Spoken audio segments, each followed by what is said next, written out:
So we got our first look at a post-debate Trump yesterday. Of course, the debate with Joe Biden took place Tuesday night. It did not go well for Donald Trump, but to be fair, it might have gone well enough for him to keep his existing support. I don't think his base will abandon him based on the outrageous and childish performance of Tuesday night.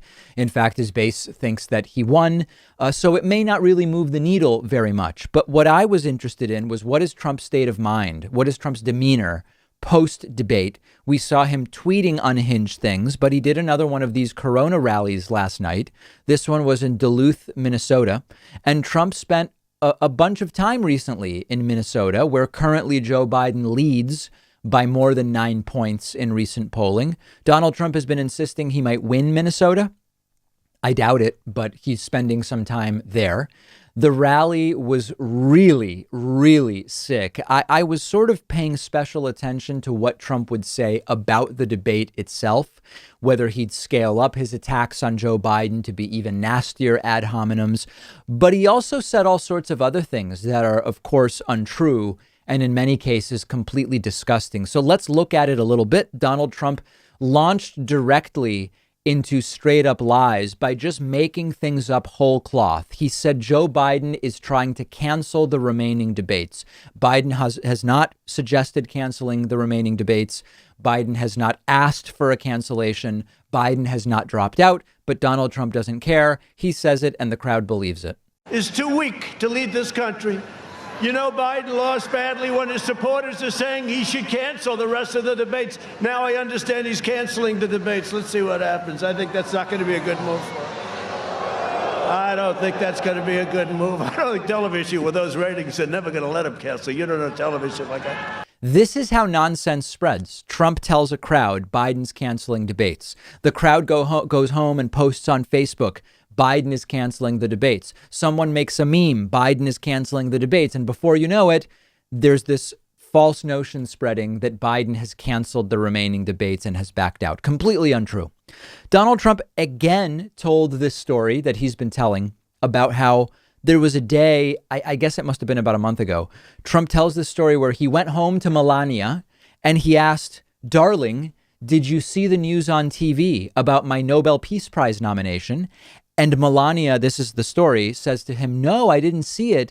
They were talking about a hurricane." And this time Trump adds the really dismissive wrinkle of saying they were talking about rain. Now, of course, rain was the hurricane that was devastating Florida, destroying people's homes, destroying people's lives. And Trump says they covered rain instead of my Nobel Peace Prize nomination. But I told my first lady, I told our first lady, "Darling, you're going to be so proud of me tonight. We're going to watch television. And you're not going to believe how big this got. What happened? What happened? Darling, I was nominated for the Nobel Peace Prize for Israel, right? Bahrain, United Arab Emirates. And then again, I was nominated again for Serbia, Kosovo, all different. Then I was nominated a third time. But I said first time, second time I was a little bit, yeah, I know, I love you too.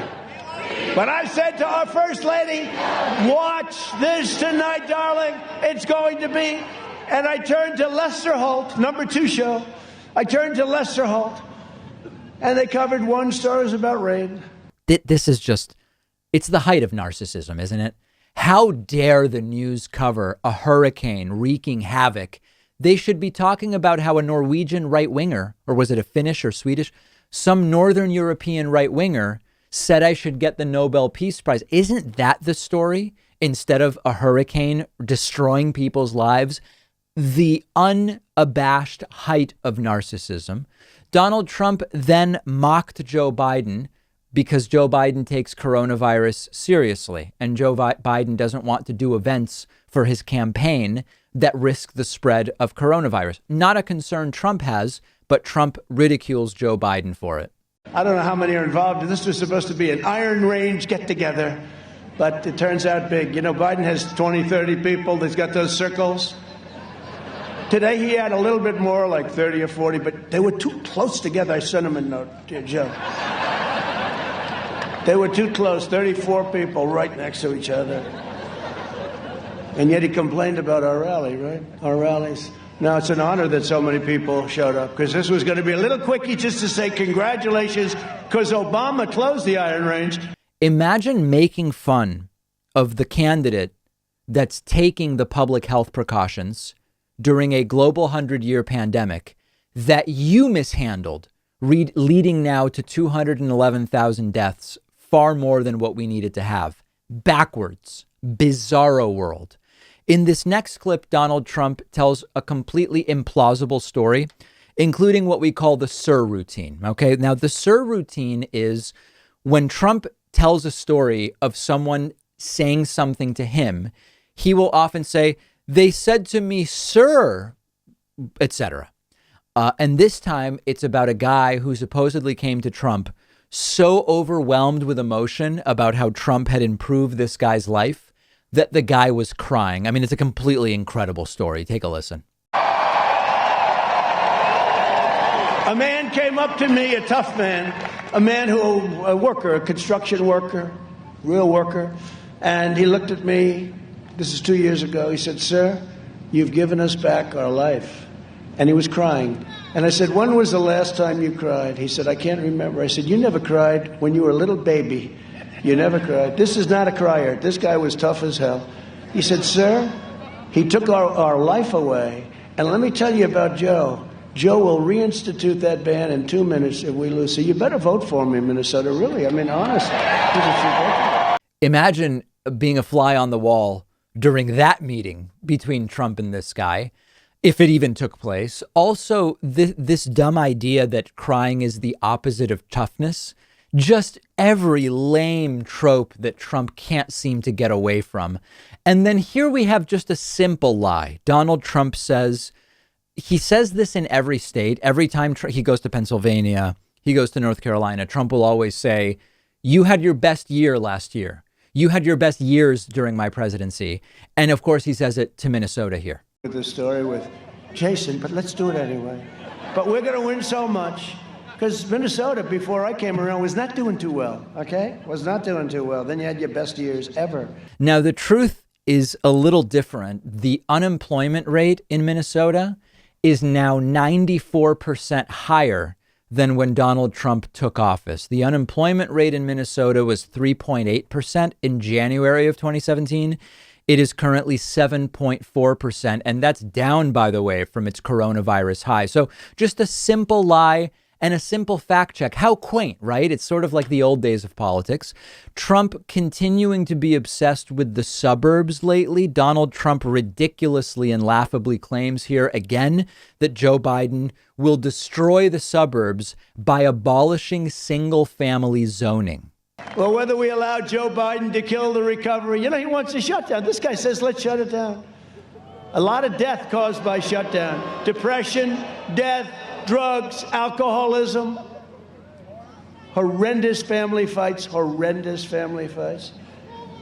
And he wants to destroy those suburbs by abolishing single-family zoning. All of these things are just a horrible thing, what he wants to do.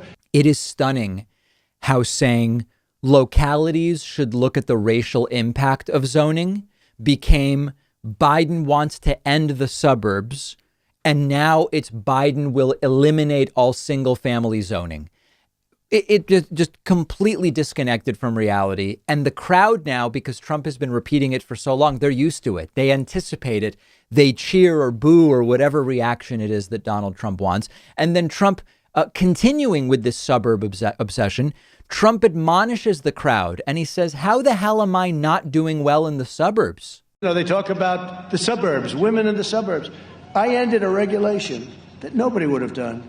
This brings public housing, low-income housing into the suburbs. And by the way, just so we can get this straight, 30% of the people in the suburbs are low-income people. 30% of the people in the suburbs are minorities.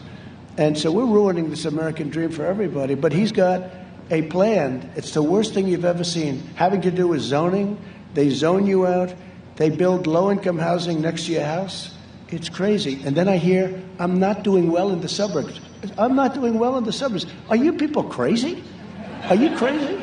That's, it's an unusual way to get the crowd on your side. isn't it? It's a strange way to win votes, to say, what the hell is wrong with you people? Maybe it works for the average Trump supporter. I really don't pretend to know at this point what the average Trump supporter wants to hear from Donald Trump. But the rallies continue, and post-debate Trump as unhinged as ever. No rally on today's calendar for Donald Trump. Upcoming includes next week's vice presidential debate on Wednesday, which we will be broadcasting live on YouTube, Twitch, and Facebook.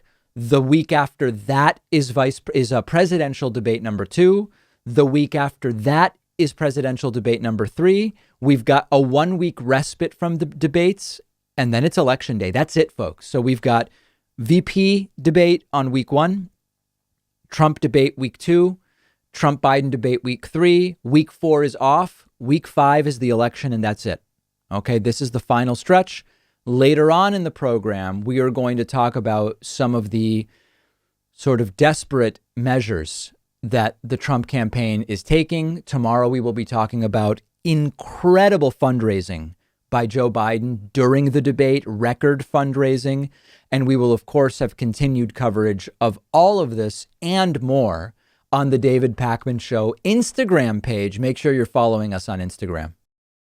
One of our sponsors today is Berrymandering, a tabletop strategy game for 2 players that simulates gerrymandering. Gerrymandering, of course, is when you manipulate electoral district maps to benefit a certain political party. We talk about it all the time. Berrymandering has turned that into a fun, fast-paced game. I've been having a lot of fun playing this with my girlfriend at home. Each round takes about 15 minutes. Easy to learn how to play, but as I'm finding out, difficult to master because there are so many different ways to play. It's a great tool to explain gerrymandering to someone who's not familiar with the concept. It's great for 2 friends who love politics and want to have fun with an interesting tabletop game that is unlike anything you've ever played before. I know anybody in my audience would have a great time with this game, and you can even buy 2 copies of the game to make a larger board for bigger games. Go to davidpakman.com/Barry. The link is underneath this video, takes you to their Amazon page, and use the code, important, Pakman2020 at checkout for $1 off.